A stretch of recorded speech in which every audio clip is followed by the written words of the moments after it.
always been grateful to Conan Doyle, and he was not a particularly popular doctor, and so he was able to have all that free time to write his stories because really, you know, novels of sensation had pretty well dominated the genre until Doyle came along and made deduction rather than induction. Because think about Father Brown. He was an inductive detective, not a Sherlock Holmes one. And I don't think that mystery would have developed as it did over the 20th century if it hadn't been for Doyle. I agree. Rutledge is a nice mix of both. If you look at Poe versus Doyle, that is a very odd combination. Well, if you put Wilkie Collins in the middle, for example, you know, that's a whole different way of going. But I like Rutledge a lot for the fact that, you know, he is a rational man, and yet he's also an intuitive man, and part of his success is the way he elicits stories from other people. You know, he's a very good interviewer, and that is maybe practice with listening to Hamish. You know, we should, assuming that not everybody watching this has actually read the books, maybe we should have a few moments here to talk about Rutledge and how you set him up. We're post World War I. Just after the war, 1919 June is when the series begins. Okay. And the reason it starts then is that Rutledge had come back from the war shell-shocked and spent much of his time in a clinic recovering. And then he decided that the only way he was ever going to heal was to go back to work and force himself back into what he had done before the war. He wasn't sure he could do it. Right, and he was before the war. And he was a Scotland Yard inspector. Very brilliant. They were talking promotion, and then he went off to France, came back, and he was a very different man. But in some ways, I think the difference was good because he had killed. And that gives you a slightly different perspective. Well, he had men under his command, and Hamish, in fact, is a young Scot who flatly refused at one point to go over the wall. He was breaking. Right. And he didn't want to kill any more men. He would rather die himself than live with the horror of having killed more of his men. The generals in that war were stupid men, for the most part, who thought that a war of attrition would turn out to be more successful.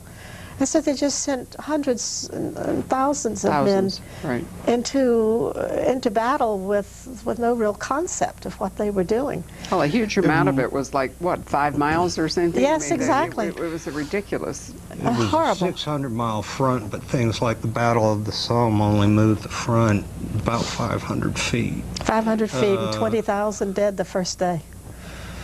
It's just our Civil War had some battles like that, but nevertheless. Well, there were 7,000 at Cold Harbor. Charge was bad, obviously, at Gettysburg. Cold Harbor, 7,020 minutes. In the opening salvos of the Somme, 55,000 Germans died. That was unheard of. Yeah. If you look at it, in the entire American Civil War, 650,000 died in that war. In World War I, it was 11 million. And then the flu afterward actually Influenza came along and brought in another 45 million approximately, and they don't have real hard statistics on what influenza did. But Rutledge and Hamish actually were friends in a way. They respected each other. Senior officer to enlisted, but they respected each other, and it's been fun because we've written several short stories about while Hamish is still alive, and been able to try to bring that out, that it wasn't just some enlisted man, it was somebody he cared for deeply, but he recognized, and this is something that was big then, you don't hear it much anymore, he recognized his duty. No matter how much he didn't want to do it, that was his duty to do as an officer in the Royal Army. Just as it is his duty out solving cases, and he takes that very seriously. And at that time period in England, the post-Victorian going into the modern, Victorian sense of for king and country was very important. So Yes. he's got to do it, but it's tearing him up inside because this is someone who's even more special.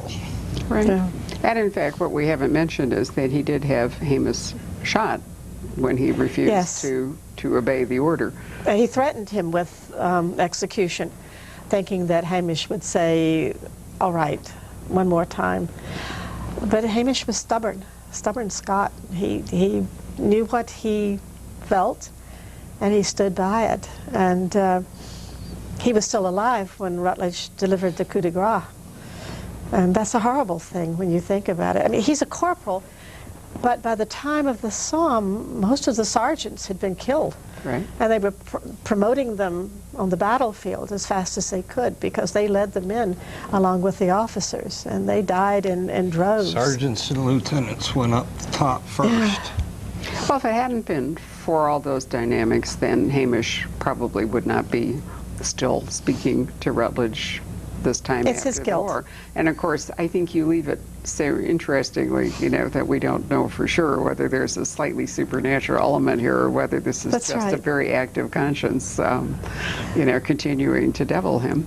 But we have also discovered that post-traumatic stress disorder, which was shell shock in those days, has so many different manifestations.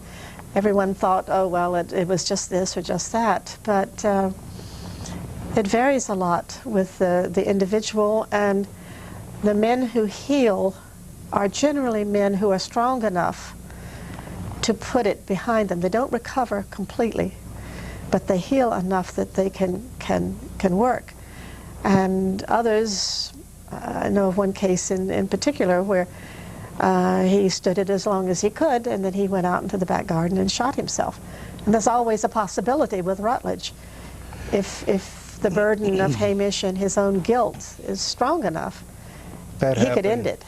That happened with the captain of the Indianapolis, the cruiser that took the nuclear bomb over.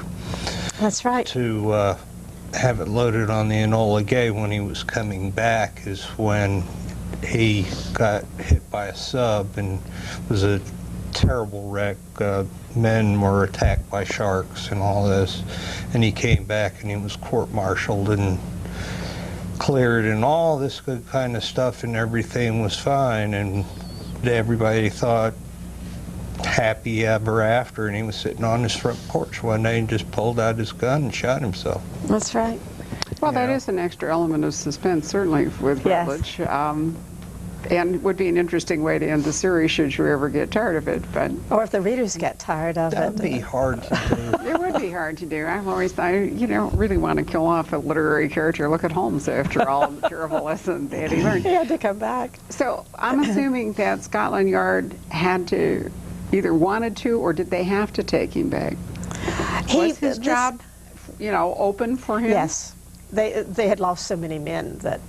Well, I had to come asked back. because if you read a lot about the post-Napoleonic period, one of the really terrible things for the men who fought, you know, against Napoleon was that they didn't have jobs to go back No. to, and they, you know, there wasn't any pension plan and all, and you That's found right. lots of veterans who literally starved or turned to crime, or terrible things happened in that Regency period, and I wasn't sure after World War I whether they were Well, absorbed there's back. a significant difference both in terms of time, the amount of time that it took, and the fact that, you know,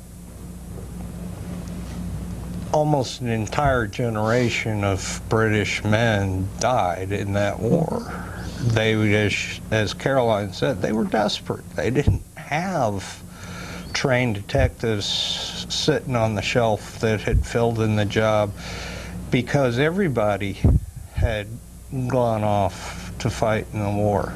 There were very few, and even the wounded did volunteer work and those kinds of things. That's right. Everybody was involved, and if you were fit, you served. There was a draft, and right. England in Yes. World War I.